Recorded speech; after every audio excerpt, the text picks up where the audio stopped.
belajar bagaimana cara menulis aksara Jawa, yaitu yang sudah diberi sandangan. Kita kasih contoh, ini ada huruf Po. Nah, kalau tidak ada sandangannya, maka ini dibaca Po, tulisannya PA. Nah, kalau kita beri sandangan, seperti yang kemarin sudah pernah Ibu sampaikan, maka akan berubah bunyinya. Misalnya, Po, ini huruf Po, kita beri wulu. Wulu itu vokal I, diletakkan di atas, maka ini dibaca Pi. Nah, yang kedua, huruf Po, kita beri tanda pepet. Pepet itu juga ditaruh di atas. Maka ini akan kita baca Pe. Nah, selain itu ada lagi huruf Po yang kita beri sukun. Sukun letaknya di bawah seperti ini. Dibaca Pu. Kemudian ada sandangan yang letaknya di sampingnya, yaitu taling. Letaknya ada di depan huruf Po. Nah, seperti ini. Maka ini menjadi dibaca P. Terakhir untuk vokal, itu adalah huruf Po yang diberi tanda sandangan taling dan tarung. Ini dibaca Po. Nah, semua huruf jika diberi sandangan seperti ini bacanya sama. Contoh, wulu. Kalau itu hurufnya ro ya menjadi ri. Kalau hurufnya so menjadi si. Kemudian pepet. Huruf aksara Jawa yang diberi tanda pepet, hurufnya akan menjadi vokalnya. Misalnya so menjadi se dan seterusnya. Kita lanjutkan dengan sandangan yang lain. Yang selanjutnya adalah tanda cecak. Nah, misalnya ini huruf Po, ya. Po ini tanpa sandangan dibaca Po. Tapi kalau kita beri cecak di atasnya seperti ini, nah, maka ini bacanya menjadi pang.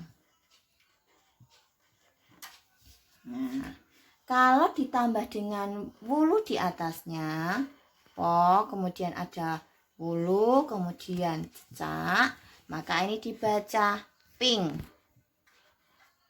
Kalau ada sukunnya ya dibaca pung dan seterusnya. Selain cecak, yang lain adalah tanda layar. Ini kalau huruf Po, ya, tanpa sandangan, kita beri layar di atasnya, ini dibaca par. Kalau ini diganti huruf so menjadi sar. Kalau di atasnya kita kasih pepet misalnya, maka menjadi per. Selanjutnya, selain layar, ada lagi tanda yaitu wignyan. Jadi misalnya huruf Po, ini huruf Po, kita kasih wignyan kalau ini tandanya di belakangnya, maka ini menjadi pah.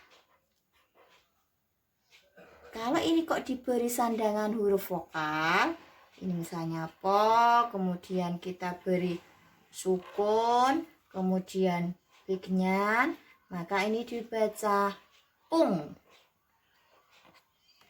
Nah, ini adalah contoh aksara Jawa yang diberi sandangan. Kita akan coba menerapkannya menjadi sebuah kata. Contoh misalnya, kata nomor 1 yaitu karung. Ka, kemudian rung. Kalau ini kita tulis dengan aksara Jawa, K itu huruf K biasa. Ko ya, ini ko. Rung itu dari ro, kemudian diberi sukun. Karena ini ada eng-nya, maka ini diberi wignyan. Nah, ini dibaca, ini adalah bacaannya. K, Kemudian yang ini bacaannya rung. Nah, contoh yang kedua yaitu sekolah. Sekolah. Ada 3 suku kata. Se itu dari huruf so. So, se maka diberi pepet. Ini dibaca se. Ko itu dari ko yang diberi taling tarung. Talingnya di depan. Kemudian ko biasa. Belakangnya adalah tarung. Ini dibaca ko. Lahnya adalah huruf lo. Ya, lah. Maka di sebelah atasnya tinggal kita beri iya. Ini dibaca lah. Sekolah. Nah, tadi adalah contoh-contoh kata yang sudah diberi sandangan. Kalian bisa mencari contoh-contoh yang lain dan bisa kalian tulis dalam aksara Jawa.